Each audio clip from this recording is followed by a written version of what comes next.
सुमार अथाह अगनत अतुल्य। ज्यों बुलावो त्यों नानक दास बोलै। जुगो जुग अटल चवर छतर तखत दे मालक, कलयुग के जहाज बाणी के बोहित, हलत पलत के रक्षक, शब्द गुरु जगत गुरु ਸਾਹਿਬ ਸ੍ਰੀ ਗੁਰੂ ਗ੍ਰੰਥ ਸਾਹਿਬ ਜੀਆਂ ਦੀ ਹਜ਼ੂਰੀ ਅੰਦਰ ਸੱਜ ਬੈਠੀ ਗੁਰੂ ਪਿਆਰੀ ਗੁਰੂ ਸਵਾਰੀ ਸਾਧ ਸੰਗਤ ਜੀਓ, ਸਤਿਗੁਰਾਂ ਦੇ ਅੰਮ੍ਰਿਤ ਬਚਨ ਹਨ। ਸਤਿਗੁਰ ਨੂੰ ਸਭ ਕੋ ਵੇਖਦਾ, ਜੇਤਾ ਜਗਤ ਸੰਸਾਰ, ਡਿਠੇ ਮੁਕਤ ਨਾ ਹੋਵੀ, ਜਿਚਰ ਸ਼ਬਦ ਨਾ ਕਰੇ ਵਿਚਾਰ। ਮੱਥਾ ਟੇਕ ਕੇ ਚਲੇ ਜਾਓਗੇ ਸ੍ਰੀ ਗੁਰੂ ਗ੍ਰੰਥ ਸਾਹਿਬ ਮਹਾਰਾਜ ਨੂੰ। ਸ਼ਬਦ ਦੀ ਵਿਚਾਰ ਨਹੀਂ ਕੀਤੀ, ਸ਼ਬਦ ਅਨੁਸਾਰ ਜੀਵਨ ਨੂੰ ਢਾਲਣਾ ਨਹੀਂ ਕੀਤਾ ਤੇ ਗੁਰਮੁਖ ਪਿਆਰਿਓ ਪਾਰ ਉਤਾਰਾ ਨਹੀਂ ਹੋ ਸਕਦਾ। ਸਤਿਗੁਰ ਨੂੰ ਸਾਰੇ ਹੀ ਵੇਖਦੇ ਆ, ਕੋਈ ਮੰਦਰ ਜਾ ਕੇ, ਕੋਈ ਮਸਜਿਦ ਜਾ ਕੇ, ਕੋਈ ਚਰਚ ਜਾ ਕੇ, ਕੋਈ ਗੁਰਦੁਆਰਾ ਸਾਹਿਬ ਅੰਦਰ ਆ ਕੇ ਦੇਖ ਲੈਂਦਾ ਹੈ, ਪਰ ਹਜ਼ੂਰ ਕਹਿੰਦੇ ਜਿੰਨਾ ਚਿਰ ਸ਼ਬਦ ਦੀ ਵਿਚਾਰ ਨਹੀਂ ਕਰੇਗਾ। ਸਤਿਗੁਰਾਂ ਨੇ ਤੇ ਇੱਥੋਂ ਤੱਕ ਰਹਿਮਤਾਂ ਵਰਤਾ ਦਿੱਤੀਆਂ, ਜਿੰਨੀ ਸਤਿਗੁਰ ਪੁਰਖ ਨਾ ਸੇਵਿਓ। ਜਿਸ ਨੇ ਮਾਨਸ ਜਨਮ ਲੈ ਕੇ ਸਤਿਗੁਰ ਪੁਰਖ ਨੂੰ ਕਦੇ ਸਿਮਰਿਆ ਨਹੀਂ, ਅਕਾਲ ਪੁਰਖ ਨੂੰ ਯਾਦ ਨਹੀਂ ਕੀਤਾ, ਸ਼ਬਦ ਨਾ ਕੀਤੋ ਵਿਚਾਰ, ਸ਼ਬਦ ਗੁਰਬਾਣੀ ਨੂੰ ਵਿਚਾਰਿਆ ਨਹੀਂ। ਓਏ ਮਾਨਸ ਜੂਨ ਨਾ ਆਖੀਐਨ ਪਸ਼ੂ ਢੋਰ ਗਵਾਰ। ਸਤਿਗੁਰੂ ਜੀ ਆਖਦੇ ਉਹ ਪਸ਼ੂਆਂ ਦੀ ਨਿਆਈ ਹਨ। ਸੋ ਆਓ ਇਨਸਾਨਾਂ ਦੀ ਕਤਾਰ ਵਿੱਚ ਖੜੇ ਹੋਈਏ, ਥੋੜ੍ਹੇ ਜਿਹੇ ਸਮੇਂ ਵਾਸਤੇ ਅੱਜ ਦੇ ਹੁਕਮ ਦੀ ਸ਼ਬਦ ਦੀ ਵਿਚਾਰ ਦੇ ਨਾਲ ਜੁੜਨਾ ਕਰੀਏ। ਵਿਚਾਰ ਦੀ ਆਰੰਭਤਾ ਤੋਂ ਪਹਿਲਾਂ ਮਨ ਬਿਰਤੀਆਂ ਇਕਾਗਰ ਕਰੀਏ। ਮਨ ਬਿਰਤੀਆਂ ਜੋੜਨ ਵਾਸਤੇ ਕਲਗੀਧਰ ਬਾਪੂ ਜੀ ਦੀ ਬਖਸ਼ੀ ਹੋਈ ਫਤਿਹ ਦੀ ਸਾਂਝ ਪਾਈਏ ਜੀ। ਵਾਹਿਗੁਰੂ ਜੀ ਕਾ ਖਾਲਸਾ, ਵਾਹਿਗੁਰੂ ਜੀ ਕੀ ਫਤਿਹ। ਗੁਰਮੁਖ ਪਿਆਰਿਓ, ਕਥਾ ਦੀ ਆਰੰਭਤਾ ਤੋਂ ਪਹਿਲਾਂ ਇੱਕ ਬੇਨਤੀ ਹੈ, ਜੇ ਕਿਸੇ ਵੀਰ ਨੂੰ ਜਲਦੀ ਹੋਵੇ ਉਹ ਪ੍ਰਸ਼ਾਦ ਲੈ ਕੇ ਤੇ ਨਾਲ ਪਿਛਲੇ ਪਾਸੇ ਲੰਗਰ ਹਾਲ ਹੈ, ਜਲ ਪਾਣੀ ਦੇ ਲੰਗਰ ਛਕ ਕੇ ਜਾ ਸਕਦਾ ਹੈ, ਕਿਉਂਕਿ ਸਤਿਗੁਰਾਂ ਦਾ ਹੁਕਮ ਹੈ ਕਿਰਤ ਕਰੋ, ਨਾਮ ਜਪੋ, ਵੰਡ ਕੇ ਛਕੋ।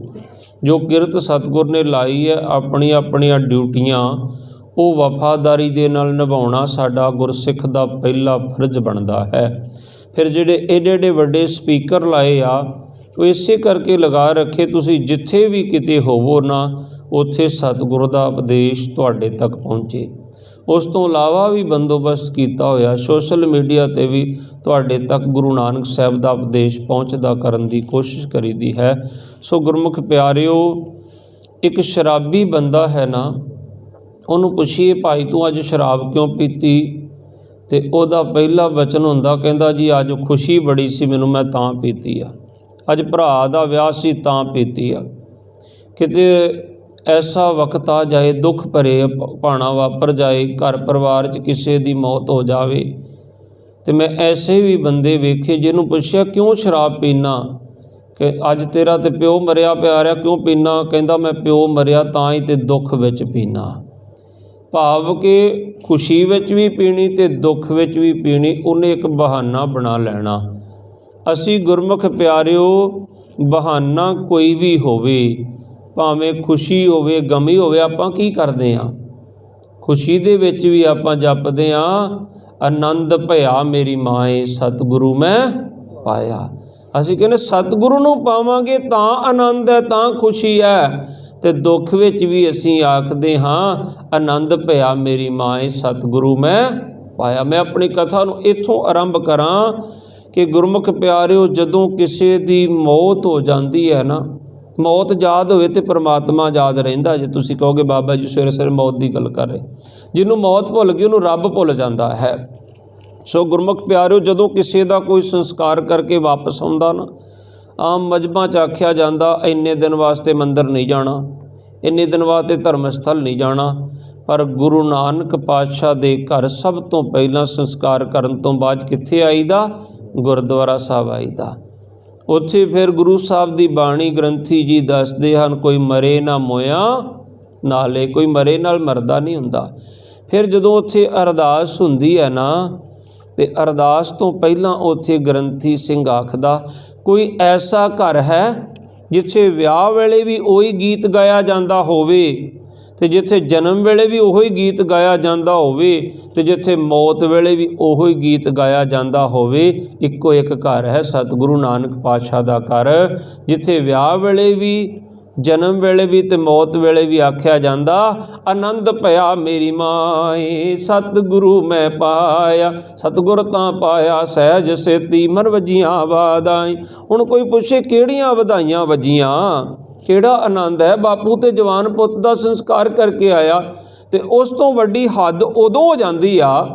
ਹੁਣ ਕੋਈ ਪੁੱਤਰ ਦਾ ਸੰਸਕਾਰ ਕਰਕੇ ਤੁਰਿਆ ਆਉਂਦਾ ਹੋਵੇ ਤਾਂ ਉਹਦੇ ਹੱਥ 'ਤੇ ਕੋਈ ਆਖੇ ਲੈ ਮਠਿਆਈ ਖਾ, ਮੂੰਹ ਮਿੱਠਾ ਕਰ ਲਾ, ਤੇ ਬੰਦਾ ਗੁੱਸੇ 'ਚ ਕਰੋਧ 'ਚ ਆ ਜਾਏਗਾ। ਪਰ ਜਦੋਂ ਗੁਰੂ ਨਾਨਕ ਦੇ ਘਰ ਆ ਕੇ ਉਹ ਬਜ਼ੁਰਗ ਬਾਪੂ ਬੈਠਾ ਹੁੰਦਾ ਨਾ, ਭਾਵੇਂ ਜਵਾਨ ਪੁੱਤ ਦੀ ਅਰਥੀ ਚੁੱਕੀ ਹੁੰਦੀ ਉਹਨੇ, ਤੇ ਜਦੋਂ ਗ੍ਰੰਥੀ ਸਿੰਘ ਉਹਦੇ ਹੱਥਾਂ 'ਤੇ ਗਰਮ ਗਰਮ ਕੜਾਹ ਪ੍ਰਸ਼ਾਦ ਦੀ ਦੇਗ ਇਸ ਤਰ੍ਹਾਂ ਕਰਕੇ ਧਰ ਦਿੰਦਾ ਨਾ, ਤੇ ਉਹ ਬਾਪੂ ਕੀ ਕਰਦਾ, ਜਿੰਨਾ ਮਰਜ਼ੀ ਦੁਖੀ ਹੋਵੇ ਉਹ ਦੋਵੇਂ ਹੱਥ ਜੋੜਦਾ ਤੇ ਐਦਾਂ ਕਰਕੇ ਮੱਥੇ ਨੂੰ ਲਾਉਂਦਾ, ਤੇ ਨੇਤਰਾਂ 'ਚੋਂ ਜਲ ਵਹਿ ਰਿਹਾ ਹੁੰਦਾ, ਤੇ ਉਹ ਰਸਨਾ ਤੇ ਵਾਹਿਗੁਰੂ ਕਹਿ ਕੇ ਉਹ ਦੇਗ ਨੂੰ ਰੱਖ ਲੈਂਦਾ ਹੈ। ਉਹਦਾ ਮਤਲਬ ਕੀ ਹੈ? ਉਹ ਦੇਗ ਇੱਕ ਮੈਸੇਜ ਦੇ ਕੇ ਜਾਂਦੀ ਹੈ ਕਿ ਗੁਰਮੁਖਾ, ਜਿਸ ਤਰ੍ਹਾਂ ਤੇਰੇ ਨਾਲ ਇਹ ਤੱਤਾ ਤੱਤਾ ਭਾਣਾ ਹੁਣੇ ਹੀ ਵਾਪਰਿਆ ਨਾ, ਇਹਨੂੰ ਮਿੱਠਾ ਕਰਕੇ ਗੁਰੂ ਦਾ ਭਾਣਾ ਮੰਨ ਕੇ ਛਕ ਲਾ, ਮਿੱਠਾ ਕਰਕੇ ਮੰਨ ਲੈ। ਇਸੇ ਤਰ੍ਹਾਂ ਇੱਕ ਤੁਹਾਨੂੰ ਮੈਂ ਦੱਸਾਂ, ਕਰੋਨਾ ਤੋਂ ਕੀ ਸਿੱਖਿਆ ਮਿਲੀ ਆਪਾਂ ਨੂੰ। ਆ ਕਰੋਨਾ ਆਇਆ ਨਾ, ਮੈਂ ਕਹਿੰਦਾ ਕਰੋਨਾ ਵੀ ਕੁਝ ਸਿਖਾ ਕੇ ਜਾਂਦਾ। ਜਿਹਦੀ ਪੋਜ਼ੀਟਿਵ ਸੋਚ ਹੈ ਨਾ, ਉਹ ਸਿੱਖ ਸਕਦਾ ਹੈ। ਕਰੋਨਾ 'ਚ ਦੁਕਾਨਦਾਰਾਂ ਦੀਆਂ ਕੋਈ ਬਿਜ਼ਨਸ ਬੰਦ ਥੋੜ੍ਹੀ ਹੋ ਗਏ। ਉਹਨਾਂ ਨੇ ਕੀ ਕੀਤਾ? ਉਹਨਾਂ ਪਿਛਲਾ ਦਰਵਾਜ਼ਾ ਖੁੱਲ੍ਹਾ ਰੱਖ ਲਿਆ। ਵਟਸਐਪ 'ਤੇ ਮੈਸੇਜ ਆ ਜਾਣਾ, ਇੰਨਾ ਸਮਾਨ, ਜਿੱਥੇ ਉਹਨਾਂ ਨੇ 1 ਕੁਇੰਟਲ ਸਮਾਨ ਵੇਚਣਾ ਸੀ, ਉਹ 2-2.5 ਕੁਇੰਟਲ ਇਕੱਠਾ ਹੀ ਬੰਦਾ ਲੈ ਜਾਂਦਾ, ਸਗੋਂ ਜ਼ਿਆਦਾ ਕੰਮ ਚੱਲ ਗਿਆ। ਇਸੇ ਤਰ੍ਹਾਂ ਗੁਰਮੁਖ ਪਿਆਰਿਓ, ਅਸੀਂ ਵੀ ਗੁਰੂ ਦਾ ਉਪਦੇਸ਼ ਵੰਡਣ ਤੋਂ ਸੰਕੋਚ ਨਹੀਂ ਕਰਨਾ, ਭਾਵੇਂ ਓਮੀਕਰੋਨ ਆ ਜੇ, ਭਾਵੇਂ ਕਰੋਨਾ ਆ ਜੇ, ਭਾਵੇਂ ਕੁਛ ਵੀ ਆ ਜੇ। ਇਸੇ ਤਰ੍ਹਾਂ ਜੁੜਦੇ ਰਹਿਣਾ ਹੈ, ਆ ਕੇ ਗੁਰੂ ਚਰਨਾਂ ਵਿੱਚ ਸਜਦੇ ਰਹਿਣਾ। ਸੋ ਆਓ ਆਪਾਂ ਅੱਜ ਦੇ ਸ਼ਬਦ ਦੀ ਹੁਣ ਵਿਚਾਰ ਦੇ ਨਾਲ ਜੁੜਨਾ ਕਰੀਏ।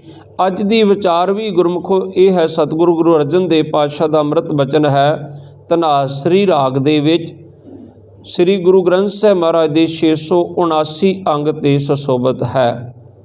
ਆਪਾਂ ਥੋੜ੍ਹਾ ਜਿਹਾ ਵਿਸਤਾਰ ਕਰਕੇ ਚੱਲਾਂਗੇ। ਗੁਰੂ ਅਰਜਨ ਦੇਵ ਪਾਤਸ਼ਾਹ ਦਾ ਦਰਬਾਰ ਸਜਿਆ ਹੋਇਆ ਸੀ। ਕਿਸੇ ਨੇ ਆ ਕੇ ਬੇਨਤੀ ਕੀਤੀ, ਮਹਾਰਾਜ ਸੂਰਮਾ ਕਿਸ ਨੂੰ ਕਹਿੰਦੇ ਹਨ? ਅੱਜ ਤੇ ਸ਼ਰਾਬੀ ਕੁਆਬੀ ਹਾਕੀਆਂ ਲੈ ਕੇ ਲੰਡੀਆਂ ਜੀਪਾਂ 'ਤੇ ਤੁਰਨ ਵਾਲੇ ਆਪਣੇ ਆਪ ਨੂੰ ਸੂਰਮੇ ਖਵਾਉਣ ਲੱਗ ਪੈਂਦੇ। ਮਹਾਰਾਜ ਸੂਰਮਾ ਕਿਸ ਨੂੰ ਕਹਿੰਦੇ ਹਨ? ਅੱਜ ਦੇ ਕਥਾ ਵਿਚਾਰ ਦਾ ਮੇਰਾ ਸਰਲੇਖ ਹੀ ਰਹੇਗਾ ਕਿ ਜੰਗ ਜਾਣ ਵਾਲੇ ਆਮ ਨਹੀਂ ਹੁੰਦੇ। ਜਿਹੜੇ ਜੰਗ ਦੇ ਮੈਦਾਨ ਜਾਂਦੇ ਉਹ ਆਮ ਵਿਅਕਤੀ ਨਹੀਂ ਹੁੰਦੇ। ਜਿਹੜੇ ਜੰਗ ਜਾਣ ਵਾਲੇ ਬਹਾਦਰ ਸੂਰਮੇ ਨਾ, ਉਹ 3 ਕਿਸਮ ਦੇ ਹੋਇਆ ਕਰਦੇ ਹਨ, ਜਿਹਨੂੰ ਜਪਜੀ ਸਾਹਿਬ ਵਿੱਚ ਗੁਰੂ ਨਾਨਕ ਸਾਹਿਬ ਨੇ ਸਮਝਾਇਆ, ਜੋਧ ਮਹਾਬਲ ਸੂਰ। ਜੋਧਾ, ਮਹਾਬਲੀ ਤੇ ਸੂਰਮਾ। ਸਾਡੇ ਧਰਮ ਵਿੱਚ ਜੋਧੇ ਦਾ ਵੀ ਘੱਟ ਹੀ ਜ਼ਿਕਰ ਆਇਆ, ਮਹਾਬਲੀ ਦਾ ਵੀ ਘੱਟ ਜ਼ਿਕਰ ਆਇਆ। ਜੇ ਜ਼ਿਕਰ ਆਇਆ ਕਿਸੇ ਦਾ ਤੇ ਕਿਹਦਾ ਆਇਆ? ਸੂਰਮੇ ਦਾ ਜ਼ਿਕਰ ਆਇਆ ਹੈ। ਜੋਧਾ ਉਹ ਹੈ ਜਿਹੜਾ ਬਰਾਬਰ ਦੀ ਸ਼ਕਤੀ 'ਤੇ ਲੜ ਕੇ ਫਤਿਹ ਪਾ ਲਵੇ, ਇੱਕ ਹੈ ਤੇ ਇੱਕ ਨੂੰ ਜਿੱਤ ਲਏ। ਮਹਾਬਲੀ ਉਹ ਹੈ ਦੁੱਗਣੀ ਸ਼ਕਤੀ 'ਤੇ ਲੜ ਕੇ ਵਿਜੇ ਪਾ ਲਵੇ। ਤੇ ਸੂਰਮਾ ਗੁਰਮੁਖੋ ਉਹ ਹੈ ਜਿਹੜਾ 10 ਲੱਖ ਦੇ ਘੇਰੇ 'ਤੇ ਵੀ ਭਾਰੀ ਪੈ ਜਾਵੇ, ਜਿਹੜਾ 10 ਗੁਣਾ ਸ਼ਕਤੀ 'ਤੇ ਲੜ ਕੇ ਫਤਿਹ ਪਾ ਲਵੇ। ਫਿਰ ਜਿਸ ਸੂਰਮੇ ਨੂੰ ਪੈਦਾ ਕੀਤਾ ਸੀ ਬਾਦਸ਼ਾਹ ਦਰਵੇਸ਼ ਗੁਰੂ ਗੋਬਿੰਦ ਸਿੰਘ ਮਹਾਰਾਜ ਨੇ। ਫਿਰ ਮੈਦਾਨ ਵੀ 3 ਕਿਸਮ ਦਾ ਹੈ। ਜਿਹੜੇ ਮੈਦਾਨ ਵਿੱਚ ਆਪਾਂ ਲੜਨਾ ਜੂਝਣਾ ਨਾ, ਉਹ ਮੈਦਾਨ ਵੀ 3 ਕਿਸਮ ਦਾ ਹੈ। ਪਹਿਲਾ ਹੈ ਖੇਲ ਦਾ ਮੈਦਾਨ। ਤੁਸੀਂ ਸਾਰੇ ਸੈਨਿਕ ਬੈਠੇ ਹੋ, ਯੋਧੇ ਬੈਠੇ ਹੋ, 2-2 ਫੌਜਾਂ ਦੇ ਜਰਨੈਲ ਬੈਠੇ ਹੋ ਤੁਸੀਂ। ਇੱਕ ਤੇ ਆਪਾਂ ਇੰਡੀਅਨ ਆਰਮੀ ਦੇ ਸਿਪਾਹੀ ਹਾਂ, ਇੱਕ ਅਸੀਂ ਹੋਰ ਕਿਹੜੀ ਫੌਜ ਦੇ ਸਿਪਾਹੀ ਹਾਂ? ਖਾਲਸਾ ਅਕਾਲ ਪੁਰਖ ਕੀ ਫੌਜ। ਬੋਲੋ ਯਾਰ, ਤੁਹਾਨੂੰ ਚੇਤਾ ਭੁੱਲ ਗਿਆ ਕਿ ਤੁਸੀਂ ਅਕਾਲ ਪੁਰਖ ਦੀ ਫੌਜ ਦੇ ਸਿਪਾਹੀ ਜੇ। ਖਾਲਸਾ ਤੇ ਕਿਹਨੇ ਪ੍ਰਗਟ ਕੀਤਾ? ਪ੍ਰਗਟਿਓ ਖਾਲਸਾ। ਜਿਹੜਾ परमात्मा ਦੀ मौज ਨਾਲ प्रगट होया होवे ਉਹਨੂੰ कोई रिटायर कर सकदा किते? इन्हां फौजां तो कदे आपां रिटायर हो जावांगे, पर कलगीधर पातशाह दी फौज चों ते शरीर छड्डण तो बाद भी आपां रिटायर नहीं होना। तां भी गुरु दे चरनां 'च असीं कहने ना, खालसा फौज नूं अरदास करदे ना, महाराज शहीदी ਸਿੰਘਾਂ ਦੇ पैरे रखिओ। शरीर तो छड्ड दित्ते उन्होंने, पर अज भी वो रिटायर नहीं होए। खालसा अकाल पुरख की फौज, प्रगटिओ खालसा परमात्मा की मौज। परमात्मा की मौज दे नाल प्रगट होया है खालसा। सो अगे बड़े बचन मैं अपना जिस दिन जिक्र करांगा ना कि गुरु गोबिंद सिंह दी आर्मी विचों इंडियन आर्मी 90% तो वध रूल ले गए हैं इंडियन आर्मी। मैं उस दिन एक एक जिक्र करांगा कि जाबे गहे विपरन की रीत, मैं ना करूँ इनकी प्रतीत। तो इन्हां नूं मान भी गुरु साहब जी ने दिता। खालसा मेरो रूप है खास, ते खालसे में हो करो। कोई जरनैल कहंदा जरनल कि मैं तेरे विच ही रहना, पर साडा जरनल कहंदा मैं तेरे विच रहना। खालसे में हो करो निवास। फिर मान किड्डा वड्डा दिता। कोई अपने सिपाही नूं कहंदा तू मेरा रब आ, तू मेरा गुरु आ, पर साडा जरनल गुरु गोबिंद सिंह साहब महाराज की आखदे हन, खालसा मेरो सतगुर पूरा, खालसा मेरो सज्जन सूरा। कहंदा खालसा सतगुर कहंदे खालसा मेरा पूरा सतगुरु है, खालसा मेरा पूरा सज्जन सूरमा है मेरा खालसा। सो गुरमुखो मैदान भी 3 किस्म के होंदे हन, खेल का मैदान, ट्रेनिंग का मैदान, ते अज जिथे तुसी बैठे हो इनू मैं युद्ध का मैदान कहांगा। खेल का मैदान असल दे विच वो हुंदा है जिवें असीं पीस लोकेशन दे विच कुछ वैलफेयर एक्टिविटी हो गई, वालीबॉल खेल लिया, फुटबॉल खेल लिया, वर्किंग कर ली, ड्यूटियां दे लईयां, ये हो गया खेल का मैदान। थोड़ा थोड़ा ट्रेनिंग का मैदान उत्थे हो गया, CTO चला लिया, स्मॉल आर्म्स फायर कर लिया। तो मेन ट्रेनिंग का मैदान होंदा है प्रैक्टिस कैंप, ये होंदा ट्रेनिंग का मैदान। तो तीसरा फिर होंदा है युद्ध का मैदान, जंग जाण वाले आम नहीं हुंदे। तो युद्ध के मैदान दे विच इन्हां तिन्नां मैदानां दे विच इक्को जिहा जोश हुंदा मर मिटण वाला। खेल के मैदान में भी देखिया ना आपस में लड़ते भिड़ते, तो ट्रेनिंग के मैदान में भी वेख्या।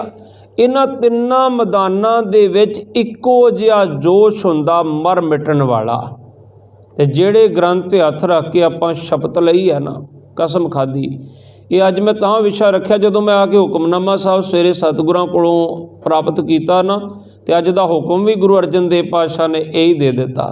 तो मेरे सतगुर कहंदे होणगे प्यारिया तू 5 मिनट वास्ते आर्डरां ते मोटिवेट करके सोच लिया होगा रजमेंट मोटिवेट होगी, नहीं, इन्हां नूं अजे जरूरत है। अज दा हुक्मनामा पता की आ, जाको हर रंग लागो इस युग में सो कहीयत है सूरा। ते जिहड़ा जरनैल अपने जरनल का हुक्म ना पछाणे वो कदे कामयाब नहीं हुंदा। तो असीं गुरु घर दे वजीर हाँ, गुरु का हुक्म तुहाडे नाल विचार करना साडा फर्ज बनदा। इस करके असीं नाल ही तुहानूं बेनती कर दित्ती, जिहने जल्दी जाना होवे वो प्रसाद लैके जल पानी का लंगर छक के अपनी अपनियां ड्यूटियां ते जा सकदा है।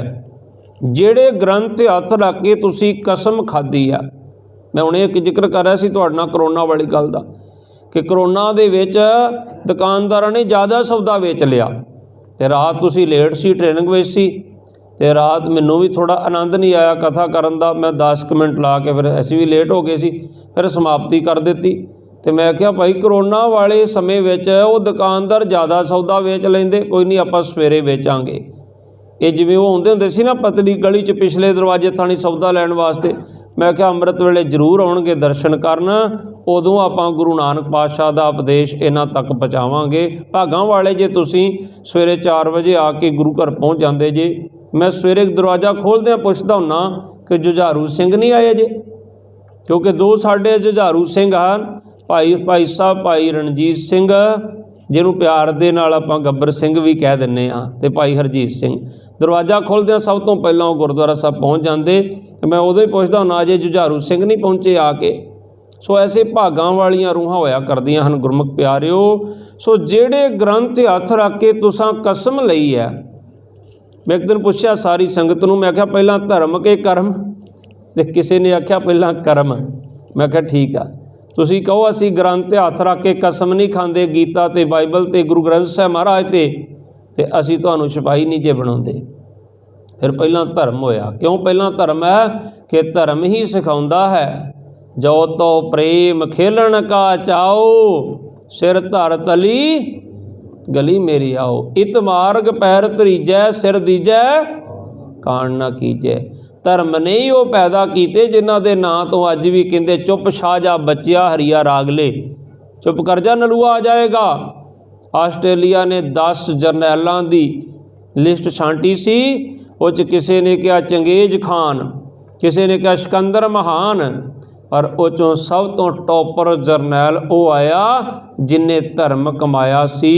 वो कहते अज अमेरिका वगैरह तरलो मच्छी हो रहे आ अफगानिस्तान ते फतेह पाउण वास्ते, पर उन्हां दे सैनिक भी हत्थ खड़े कर गए असीं उत्थे नहीं जा सकते। हुण मनुख रहत जिहड़े वो है ना जहाज उन्हां दे वो जाके उत्थे अटैक करदे आ, पर कहंदे इस इलाके नूं सरदार हरी सिंह नलूए ने अपनी किरपान दे नाल ही फतेह कर लिया। जिन्हां ने धर्म कमाया ना गुरमुख प्यारिओ उन्हां दे अज भी गुण गाए जाते हैं। इस करके पहला धर्म है फिर कर्म है।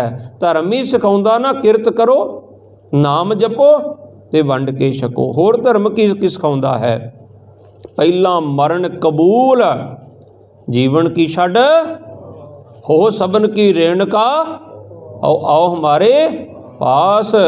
ते होर धर्म ने सानू की सिखाया है। बोले फिर दशमेश जी 10 लाख वैरी ने घेरा पाया सी 40 नूं। धर्म की सिखाउंदा 10 लाख वैरियां दा घेरा सिर्फ 40 नूं है। तो उन्हां 40 दा जरनैल उस जरनैल कोलों सिक्ख्या लो। जंग दा माहौल जिहो जिहा अपने सैनिकां दे अगे खोल के रख दो। उस जरनैल ने की सिक्ख्या दी 40 नूं? ये नहीं हाथ जोड़ के आख्या हुण किवें बचांगे, हुण किवें बचा करांगे। बोले फिर दशमेश जी खंडा लिशका के 10 लाख वैरी पा लिया है घेरा आके। मैं तकना बल तुसां दा अज ए अजमा के रजदा खंडा किसे दा किन्ने सिर ला के। जो डिगू दुश्मन दलां विच 100 कानी खा के। मैं समझांगा सिंह उस नूं जो रण विच जाके 1.25 लाख न लड़ेगा कल्ला हिक डाके। मैं आया पुरख अकाल तो ये आग्या पाके कि जिंदा रखना पंथ नूं पुत भेट चढ़ा के जिंदा रखना देश नूं पुत भेट चढ़ा के। कलगीधर दे बोलां नूं सुन के ਸਿੰਘਾਂ ਦੇ हथ शमशीरां दियां मुठियां ते जा पे। म्यानो धू के हवा च लहरा के शेरां वांग गरजे। कलगी वालिया तैथों असीस लैके असीं वांगे हिमाला दे डट जांगे। असां पंथ गुलाम नहीं होण देना भावें कट दे कट जांगे। ये सानू गुरमुखो धर्म सिखाउंदा है। होर धर्म की सिखाउंदा है? धर्म दे सतगुर ने की आख्या सानू जदों धर्म की सिखलाई दिती? गुरमुख प्यारिओ जदों 9.25 साल की उम्र है शहनशाह की, कटिया होया सीस लिया के फड़ाया भाई जैता ने, तो मेरे शहनशाह कलगीधर पिता ने पता उस समय की आख्या? कहन लगे उत्थे हिंदू ते सिखां च बड़ा रोह जागया होना।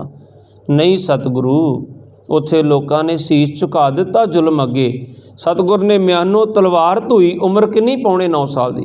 कहते इस तेग चों ऐसा खालसा सजावांगा 1.25 लाख विच भी अपने आप नूं छुपा नहीं सकेगा। तो हो सकता किसी ने अंदर भावना बना ली होवे हुण पिता की शहीदी हो गई आ ते बालक इवें कही जा रहा 9.25 साल का, ये की करेगा? तो सतगुर महाराज कौन सन? अंतरजामी पुरख बधाते शरदा मन की पूरे। तुहाडे साडे दियां दिलां दी जानन वाले। तो मेरे शहनशाह ने की आख्या होएगा? कवि दी उडारी है। कहंदे शमशीर लहरा के की आख्या? एक एक को धर लूँगा शमशीर के आगे, दिल सीना चीर के धर दूँगा शमशीर के आगे। अब तक दुनिया झुकती थी तकदीर के आगे, अब तकदीर भी झुकेगी मेरी शमशीर के आगे। और तकदीर झुकदी तुहानूं मैं दिखा सकदा। तुसीं सैनिक बैठे हो ना, पढ़ लिओ सारा गढ़ी का इतिहास कि जदों सारा मिशन खत्म हो गया सी ना, ਉਹ 36 ਰਜਮਟ ਸੀ ਜਿਹੜੀ ਅੱਜ ਫੋਰ ਸਿੱਖ ਹੈ। ਉਹਨਾਂ ਜਰਨੈਲਾਂ ਨੇ 21 ਨੇ ਫਿਰ ਮਿਆਨੋਂ ਤੇਗਾਂ ਧੂਈਆਂ ਤੇ ਜੰਕਾਰੇ ਲਾ ਕੇ ਉਹਨਾਂ ਨੇ ਫਤਿਹ ਪਾਈ। ਮੈਨੂੰ ਇੱਕ ਵਾਰ ਨਾ ਬਚਨ ਕੀਤਾ ਸ੍ਰੀਨਗਰ ਵਿੱਚ ਸਾਡੇ ਸੀਓ ਸਾਹਿਬ ਸੀ, ਜਦੋਂ ਅਸੀਂ ਜਾਣਾ ਕਿਸੇ ਪੋਸਟ 'ਤੇ ਨਾ ਅਸੀਂ ਕਹਿਣਾ AK-47 ਨਾਲ 4 ਮੈਗਜ਼ੀਨ ਚਾਹੀਦੇ ਆ, ਇੱਕ ਲੱਗਾ 3 ਪੋਚ। ਤੂੰ ਨਾ ਹੱਸਣਾ, ਬਾਬਾ ਜੀ 4 ਕੀ ਕਰਨੇ ਤੁਸੀਂ? ਮੈਂ ਕਿਹਾ ਜੇ ਕਿਤੇ ਸਾਹਮਣਾ ਹੋ ਗਿਆ ਨਾ ਤੇ ਸਭ ਤੋਂ ਪਹਿਲਾਂ ਉੱਥੇ ਇਹ ਹੀ ਨਾ ਹੋਣਾ ਕਿ ਉਹ ਇੱਕ ਕੌਮ ਦਾ ਧਾਰਮਿਕ ਆਗੂ ਸੀ, ਉਹ ਗੁਰੂ ਗੋਬਿੰਦ ਸਿੰਘ ਮਹਾਰਾਜ ਦੇ, ਗੁਰੂ ਗ੍ਰੰਥ ਸਾਹਿਬ ਮਹਾਰਾਜ ਦਾ ਗ੍ਰੰਥੀ ਸੀ, ਵਜ਼ੀਰ ਸੀ। ਤੇ ਇਹ ਨਾ ਕੋਈ ਆਖੇ ਕਿ ਅਮਨੀਸ਼ਨ ਖਤਮ ਹੋ ਗਿਆ ਤੇ ਉੱਥੇ ਨਿਹੱਥੇ ਹੀ ਮਾਰੇ ਗਏ। ਉੱਥੇ ਪਤਾ ਲੱਗ ਜਾਣਾ ਚਾਹੀਦਾ, ਢੇਰ ਲੱਗ ਜਾਣੇ ਚਾਹੀਦੇ ਆ ਕਿ ਗੁਰੂ ਕੇ ਵਜ਼ੀਰਾਂ ਨਾਲ ਵੀ ਕਿਸੇ ਦਾ ਸਾਹਮਣਾ ਹੋ ਗਿਆ ਸੀ। ਔਰ ਜਦੋਂ ਗੁਰੂ ਹਜ਼ੂਰੀ 'ਚ ਆਉਣਾ ਤੇ ਇੱਥੇ ਪੱਕੀ ਰੱਖੀ ਹੁੰਦੀ ਸੀ AK-47, ਕਿਉਂਕਿ ਦੁਸ਼ਮਣ ਉੱਥੇ ਵਾਰ ਕਰਦਾ ਜਿਹੜੀ ਦੁੱਖ ਦੀ ਰਾਗ ਹੋਵੇ। ਤੁਸੀਂ ਜਦੋਂ ਕਿਸੇ ਨੂੰ ਬੋਲ ਕਬੋਲ ਬੋਲਦੇ ਹੋ ਨਾ, ਫਿਰ ਗਾਲੀ ਗਲੋਚ ਉਦੋਂ ਤੱਕ ਬੋਲਦੇ ਰਹਿੰਦੇ ਹੋ ਅਗਾਂਹ ਤੱਕ, ਪਹਿਲਾਂ ਮਾਂ ਨੂੰ ਦਾ ਨਾਂ ਲੈ ਕੇ ਫਿਰ ਭੈਣ ਦਾ, ਉਹ ਫਿਰ ਵੀ ਨਾ ਗੁੱਸਾ ਆਏ ਫਿਰ ਬੇਟੀ ਦਾ ਨਾਂ ਲੈਂਦੇ ਹੋ। ਉਹਨੂੰ ਗੁੱਸਾ ਦਿਵਾਉਣ ਵਾਸਤੇ ਦੁਸ਼ਮਣ ਵੀ ਅਗਲੀ ਫੌਜ ਨੂੰ ਗੁੱਸਾ ਦਿਵਾਉਣ ਵਾਸਤੇ ਉੱਥੇ ਵਾਰ ਕਰੇਗਾ। ਐਵੇਂ ਨਹੀਂ ਜਦੋਂ ਫੌਜਾਂ ਲੜਾਈ 'ਚ ਜਾਂਦੀਆਂ ਤੇ ਗੁਰਦੁਆਰਾ ਸਾਹਿਬ ਦੇ ਗੱਡੀ ਵਾਹਨ ਦੇ ਉੱਤੇ ਇੱਕ RP ਵਾਲਾ ਸਿੰਘ LMG ਲੈ ਕੇ ਬੈਠਾ ਹੁੰਦਾ ਹੈ। ਇਸੇ ਕਰਕੇ ਹੁੰਦਾ ਕਿ ਇੱਥੇ ਕੋਈ ਆ ਕੇ ਟੱਕਰ ਲਵੇ ਤੇ ਇੱਥੋਂ ਅਸੀਂ ਮੂੰਹ ਤੋੜਵਾਂ ਜਵਾਬ ਦੇਵਾਂਗੇ। ਸਾਡੇ ਗੁਰੂ ਦੇ ਸਾਹਮਣੇ ਸ਼ਸਤਰ ਵੀ ਪਏ ਹੁੰਦੇ ਹਨ, ਅਸੀਂ ਸ਼ਸਤਰ ਤੇ ਸ਼ਾਸਤਰ ਦੋਨਾਂ ਦੇ ਪੁਜਾਰੀ ਹਾਂ। ਸੋ ਗੁਰਮੁਖ ਪਿਆਰਿਓ, ਮੈਨੂੰ ਕਹਿੰਦੇ ਜੀ ਇਹ ਕਾਹਦੇ ਵਾਸਤੇ, ਨਾਲ ਤੁਸੀਂ ਵੱਡੀ ਸ੍ਰੀ ਸਾਹਿਬ ਵੀ ਉੱਤੋਂ ਦੀ ਪਾ ਲੈਂਦੇ ਹੋ। ਮੈਂ ਕਿਹਾ ਗੁਰਮੁਖ ਪਿਆਰਿਓ, AK-47 'ਚ ਹੋ ਸਕਦਾ ਟੈਕਨੀਕਲ ਚੀਜ਼ ਆ, ਰੋਕ ਪੈ ਸਕਦੀ ਆ, ਪਰ ਇਹਦੇ 'ਚ ਰੋਕ ਨਹੀਂ ਪੈਣੀ। AK ਦਾ ਹੋ ਸਕਦਾ ਅਮਨੀਸ਼ਨ ਖਤਮ ਹੋ ਜੇ, ਪਰ ਇਹਦਾ ਅਮਨੀਸ਼ਨ ਨਹੀਂ ਖਤਮ ਹੋਣਾ। ਪਰ ਇਹਦੇ ਵਿੱਚ ਕੋਈ ਬੰਦਾ ਬੈਠਾ ਹੋਇਆ ਨਹੀਂ ਹੈ AK-47 ਦੇ ਵਿੱਚ, ਪਰ ਕਿਰਪਾਨ ਦੇ ਵਿੱਚ ਮੇਰੇ ਕਲਗੀਧਰ ਪਾਤਸ਼ਾਹ ਬਿਰਾਜਮਾਨ ਹਨ। ਉਹਨਾਂ ਮਾਂ ਸਾਹਿਬ ਕੌਰ ਨੂੰ ਆਖਿਆ ਸੀ, ਮਹਾਰਾਜ ਸਾਨੂੰ ਦਿੱਲੀ ਨੂੰ ਭੇਜ ਰਿਹਾ ਸੀ, ਤੁਹਾਡੇ ਦਰਸ਼ਨਾਂ ਤੋਂ ਬਿਨਾਂ ਜਲ ਪਾਣੀ ਨਹੀਂ ਗ੍ਰਹਿਣ ਕਰਦੇ। ਤੇ ਕਲਗੀਧਰ ਪਾਤਸ਼ਾਹ ਨੇ ਕਿਹਾ ਸ੍ਰੀ ਸਾਹਿਬ ਨੂੰ ਪਲੰਘੇ 'ਤੇ ਸਜਾ ਦਿਓ, ਤੇ ਜਦੋਂ ਬੇਮਿਆਨ ਕਰੋਗੇ ਨਾ ਤੇ ਇਸ ਤਰ੍ਹਾਂ ਕਰਕੇ ਤੱਕੋਗੇ ਤੇ ਸ਼ਸਤਰ ਵਿੱਚੋਂ ਤੁਹਾਨੂੰ ਮੇਰੇ ਦਰਸ਼ਨ ਹੋ ਜਾ ਕਰਨਗੇ। ਸਤਿਗੁਰ ਨੇ ਕਿੱਡੀਆਂ ਰਹਿਮਤਾਂ ਕੀਤੀਆਂ। ਤੂੰ 5 ਬਾਣੀਆਂ ਦਾ ਨਿਤਨੇਮੀ ਹੋਵੇਂ, ਤੂੰ ਸਿੱਖੀ ਸਰੂਪ ਵਿੱਚ ਹੋਵੇਂ, ਅੰਮ੍ਰਿਤਧਾਰੀ ਹੋਵੇਂ, ਸ਼ੀਸ਼ੇ 'ਚ ਆਪਣਾ ਚਿਹਰਾ ਵੇਖੀ, ਤੈਨੂੰ ਕਲਗੀਧਰ ਪਾਤਸ਼ਾਹ ਦੇ ਆਪਣੇ ਸਰੂਪ 'ਚੋਂ ਹੀ ਦਰਸ਼ਨ ਹੋ ਜਾਇਆ ਕਰਨਗੇ। ਏਡੀ ਵੱਡੀ ਕੋਈ ਕਿਰਪਾ ਵਰਤ ਸਕਦੀ, ਕਿਤੇ ਹੋ ਸਕਦੀ ਹੈ? ਸੋ ਗੁਰਮੁਖ ਪਿਆਰਿਓ, ਕਲਗੀਧਰ ਪਾਤਸ਼ਾਹ ਜੀ ਮਹਾਰਾਜ ਨੇ ਫਿਰ ਜਦੋਂ ਉਹਨਾਂ ਕਹੇ ਪੌਣੇ 9 ਸਾਲ ਦਾ ਬਾਲਕ ਕੀ ਕਰੇਗਾ, फिर उन्होंने कहा अब तक दुनिया झुकती थी तकदीर के आगे, अब तकदीर भी झुकेगी मेरी शमशीर के आगे। अज भी देखते हो ना, जिथे कलगीधर पातशाह का नाम लैके जाईदा उत्थे तकदीरां झुकदियां वेखियां जा सकदियां हन। सो मैं जिक्र कर रहा सी, वापस तुहानूं अपने विषय वाल लैके आवां। मैदान 3 किस्म दे हुंदे आ। तीसरे किस्म का मैदान किहड़ा हुंदा है? युद्ध का मैदान। तिन्ना मैदानां 'च इक्को जिहा जोश हुंदा। और जिस ग्रंथ हथ रख के तुसीं शब्द लई है वो ग्रंथ तुहानूं की हुक्म कर रहा है? जुगो जुग टल श्री गुरु ग्रंथ साहिब महाराज जी। गगन दमामा बाजियो, जदों जंग दे मैदान दा नगारा वज जावे तो सोल्जर ने फिर की करना? परे निशाने, जिन्हों सेना ने इंडियन आर्मी ने की आख्या, एक गोली एक दुश्मन, एक गोला एक टारगेट। एक कंसैप्ट मेरे जुगो जुग टल गुरु ग्रंथ साहिब महाराज दा है। ये मर्यादा मेरे कलगीधर पातशाह की फौज विचों लई गई है। सतगुरु जी आखदे हैं, गगन दमामा बाजियो परे निशाने काओ। 90% इंडियन आर्मी दे रूल गुरु गोबिंद सिंह की फौज विचों ले गए। परे निशाने काओ। खेत जो मांडियो सूरमा, जो सूरमे ने जंग का मैदान कब्जे च ले लिया, हुण की बहाना बना के छुट्टी निकल जाइए कि मैदान मान लिया लड़ाई शुरू होने वाली है? नहीं, अब जूंझन को दाओ। अब सिर्फ जूंझन का ही चाह मन च होना चाहिए। हुण बहाना बना के पिछे नहीं निकलना। अब जूंझन को दाओ, सूरा सो पहचानिए। सूरमा कित्थे पहचानिया जाता? वधिया वधिया वर्दी च फोटोआं पा के, पोच बना के घर भेज के कि मैं बड़ा सूरमा। नहीं, सूरमे की पहचान इत्थे होनी जिथे तुसीं अज खड़े हो। ये जंग का मैदान है। जंग का मैदान जां ट्रेनिंग का मैदान इक्को जिहा जोश हुंदा तिन्नां मैदानां विच। सूरा सो पहचानिए जो लरै दीन के हेत। तो सिख दा दीन की है? अगे सतगुर ने दसिया पुरजा पुरजा कट मरे। साडा दीन की आ? हर मैदान, साडा मोटो भी ये रजमट दा हर मैदान फतेह, हर मैदान च फतेह पाउणी। साडा धर्म ही सैनिक दा ये है कि जिस ग्रंथ ते हथ रख के शपथ लई है, उस ग्रंथ ने जो सानू उपदेश दिता है वो शब्द अपनी निभाउणी आ। अपने देश दियां सरहदां दी भावें अंदरीव कोई दुश्मन होवे भावें बाहरी होवे उत्ते विजय पाउणी है। ये साडा फर्ज बनदा जो लड़े दीन के। फिर किन्नी क बहादरी नाल लड़े जंगे मैदान विच। पुरजा पुरजा कट मरै कबू ना छाड़ै। पुरजा पुरजा कट के मर जावे पर कदे जंग दा मैदान ना छड्डे। जिन्हां ने इस कंसैप्ट अनुसार जीवन नूं जीविया है, बाबा बंदा सिंह बहादुर कित्थे उन्होंने सारे देश च ही राज धर्म का स्थापित कर दिता। बाबा दीप सिंह कटे हुए सीस नूं तली ते टिका के मीलों तक खंडा वाही जाते हैं। होर भी अनेकां जरनैल हैं। एक अब्दुल हमीद मैमोरीअल बनया भिखीविंड दे कोल, क्वार्टर मास्टर सी एक। सारी रात उन्हें दुश्मन दे एक डिव नूं रोक के रखिया।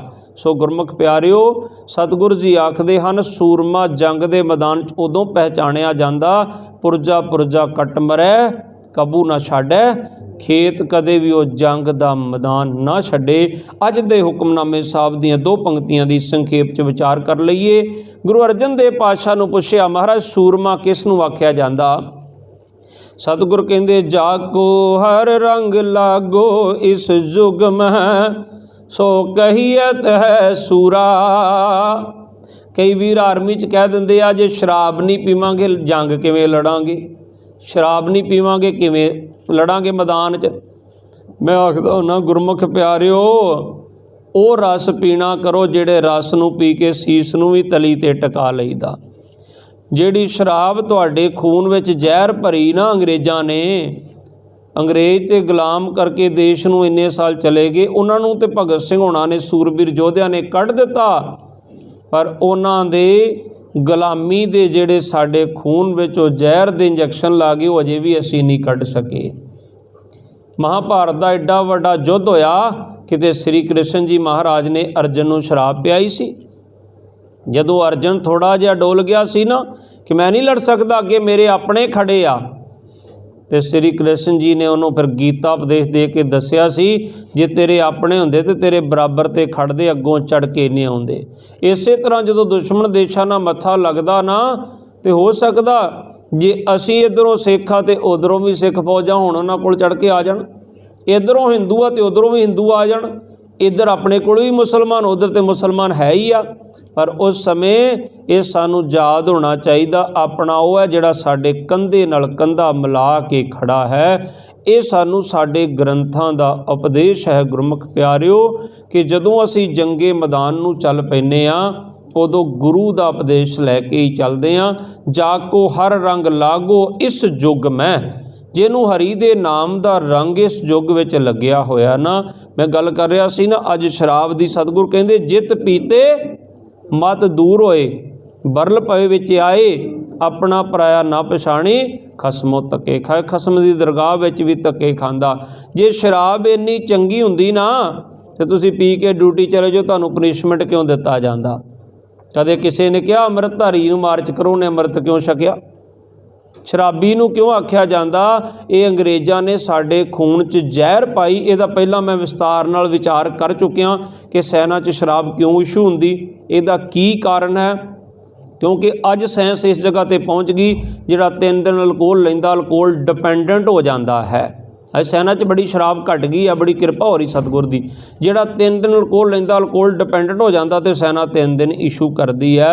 ये अंग्रेज़ां ने साडे च जहर पाया। उन्होंने पता सी कि 15 साल लगातार इन्हों पियावांगे ये नकारा जे हो जाएंगे, फिर इन्हों भेज देवांगे, पेंशन जान लग्या 4-6 बोतलां नाल दे देवांगे, थोड़े दिन दबा के पीणगे तो फिर राम नाम सत हो जाएगा, ना पेंशन लैनी तो ना पेंशन देनी। पहले समय फौजी नूं कोई रिश्ता भी नहीं सी करदा, विआहे तो वैसे नहीं सी हुंदे। इस करके ये उन्हां दी एक नीति सी इस देश नूं बर्बाद करन वास्ते। पर एक गुरुआं दी धरती है, अमृत पीओ ਸਦਾ ਚਿਰ ਜੀਓ। ਜਿਸ ਗ੍ਰੰਥ 'ਤੇ ਹੱਥ ਰੱਖ ਕੇ ਸ਼ਪਥ ਲਈ ਹੈ ਨਾ, ਜੇ ਤੁਸੀਂ ਉਹ ਗ੍ਰੰਥ ਅਨੁਸਾਰ ਜੀਵਨ ਨਹੀਂ ਬਤੀਤ ਕਰ ਰਹੇ ਨਾ, ਤੇ ਗੁਰਮੁਖ ਪਿਆਰਿਓ ਫਿਰ ਸ਼ੰਕਾ ਹੁੰਦਾ ਹੈ ਕਿ ਤੁਸੀਂ ਜੇ ਗੁਰੂ ਨਾਲ ਗਦਾਰੀ ਕਰ ਦਿੱਤੀ, ਜਿਹੜੇ ਗੁਰੂ ਨੇ ਤੁਹਾਡੇ ਲਈ ਸਾਰਾ ਸਰਬੰਸ ਵਾਰਿਆ, ਤੇ ਉਸ ਗੁਰੂ ਦੇ ਲਾਲਾਂ ਨੇ ਬੰਦ ਕਟਵਾ ਲਿਆ, ਖੋਪਰੀਆਂ ਤੁਰਾ ਲਈਆਂ, ਭਾਈ ਤਾਰੂ ਸਿੰਘ ਵਰਗਿਆਂ ਸਿੱਖੀ ਸਿਦਕ ਨਹੀਂ ਆ ਰਿਹਾ, ਪਰ ਤੁਸੀਂ ਉਸ ਗੁਰੂ ਦਾ ਸੀਸ ਨਾਈਆਂ ਦੀਆਂ ਦੁਕਾਨਾਂ 'ਤੇ ਜਾ ਕੇ ਝੁਕਾ ਦਿੱਤਾ। ਤੇ ਗੁਰਮੁਖ ਪਿਆਰਿਓ ਫਿਰ ਤੁਹਾਡੇ ਤੇ ਇੰਡੀਅਨ ਆਰਮੀ ਕਿਵੇਂ ਵਿਸ਼ਵਾਸ ਕਰੇਗੀ। ਅੰਗਰੇਜ਼ ਆਖਦੇ ਹੁੰਦੇ ਸੀ, ਜਿਹੜਾ ਸਿੱਖ ਹੋ ਕੇ ਦਾੜੀ ਕੱਟ ਦਿੰਦਾ ਸੀ, ਕੇਸ ਕੱਟ ਦਿੰਦਾ ਸੀ ਨਾ, ਕਹਿੰਦੇ ਸੀ ਡਿਸਮਿਸ ਫਰੋਮ ਸਰਵਿਸ। ਕਹਿੰਦੇ ਇਹ 'ਤੇ ਸਾਨੂੰ ਭਰੋਸਾ ਨਹੀਂ ਰਿਹਾ। ਹੁਣ ਅਸੀਂ ਜਿਹੜੇ ਗੁਰੂ ਦੀ ਨੂੰ ਕਸਮ ਦਵਾਈ ਸੀ, ਇਹ ਉਹ ਗੁਰੂ ਤੋਂ ਹੀ ਬੇਮੁਖ ਹੋ ਗਿਆ ਤੇ ਦੇਸ਼ ਦਾ ਹੁਣ ਵਫਾਦਾਰ ਨਹੀਂ ਹੋ ਸਕਦਾ। ਇਸ ਕਰਕੇ ਹਿੰਦੂ ਪੱਕਾ ਹਿੰਦੂ ਬਣੇ, ईसाई पक्का ईसाई बने, मुसलमान पक्का मुसलमान बने, फजर जौर असर मगरब इशा 5 टाइम का नमाजी बने, सिख पक्का अमृतधारी गुरसिख बने। फिर असीं उन्हां ते अखां मीट के भरोसा कर सकते हाँ कि जिहड़े धर्म दी ने कसम खाधी उस धर्म दे विच ये परपक है। जाको हर रंग लागो इस युग में सो कहीयत है सूरा। जिन्हों हरि दे नाम का रंग लग्या ना, उन्होंने इस जग च सूरमा कहा जाता। बाबा दीप सिंह तो वड्डा सूरमा है कोई? कटे सीस नूं तली ते टिका के मीलों तक खंडा वाही जाते हैं बाबा जी। आत्म जिने सगल वस तां के जाका सतगुर पूरा। जिन्हों पूरे सतगुर ते भरोसा हुंदा ना, उहदी अपनी अंतर आत्मा वस विच है। जिन्हों गुरबाणी विच आख्या मन जीते जग जीत। तुसी मन जित लिया तां जग नूं जित सकते हो। मैं इस हुक्मनामा साहब का पहला विस्तार कर चुकिया, आप नाल समा समाप्ति वाल जा रहा। मैं संखेप च जिक्र करा। ठाकर गाई है आत्म रंग, ठाकर दे रंगां नूं अंतर आत्मा करके गाउणा करिए। सरणी पावन फिर गुरु तरस करके अपनी शरण विच पा लैंदा है। नाम ते आवन, नाम ते होण दी दात गुरु साहब बख्शिश करदे हन। सहज समावन संग सहज अवस्था नाल फिर अपने संग समा लेंदे हन। जिन्हों भगत तरलोचन जी ने आख्या है, अंत काल नारायण सिमरै। मरदे समय किते परमात्मा नूं सिमरदिया बंदा मर जावे। ऐसी चिंता मैं जे मरै, बदत लोचन ते नार मुकता। पीतांबर वाकै हृदय बसै। वो मुक्त हो जाता परमात्मा दे हिरदे च, उसका वासा हो जाया करदा है। सो सतगुर कहते सहज समावन संग, ये ओ अवस्था नूं बयान किया है। रहाओ जन के चरण वसै मेरे हीरै, संग पुनीता देही। ऐसियां जुड़ियां हुई रूहां दे चरण मेरे हिरदे च वस जाण। कई देहधारी गुरु डम कह देंदे देखो चरनां दी गल कीती, पर नाल ये भी देखो हिरदे च वसन दी गल कीती है। हुण तुहाडे हड्ड चम दे चरण हिरदे च वसाउणे होण ते कट के छोटे छोटे करके चिथ के ही अंदर ले जाने पैणगे, होर तो कोई जरिया नहीं आ। सो गुरमुखो इत्थे गल कीती शब्द गुरु दे चरण, जिहड़ा शब्द है वो गुरु दे अंग हन। जन के चरण वसै मेरे हीरै, मेरे हिरदे च गुरु दे शब्द रूपी चरण वस जाण। संग पनीता देही, देही जिहड़ी ना सुणते पनीत कहते पवित। कहण वाले पवित हन, सुनण वाले पनीत हन। तीन पवित होण ते एक पनीत बनदा। भाव कि मेरे नालों तुसी 3 गुणा भागां वाले जे, जिहड़े सुनण वाले जे। कहना बड़ा सौखा है।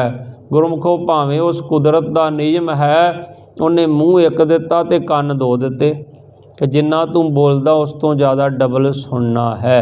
पर अज सुनना बड़ा औखा है।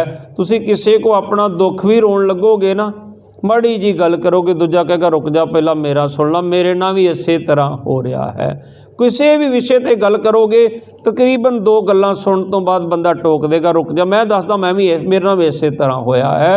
सो सतगुरु जी आखदे हन, सुनते पनीत कहते पवित। सुनन वाले 3 गुणा भागां वाले हन।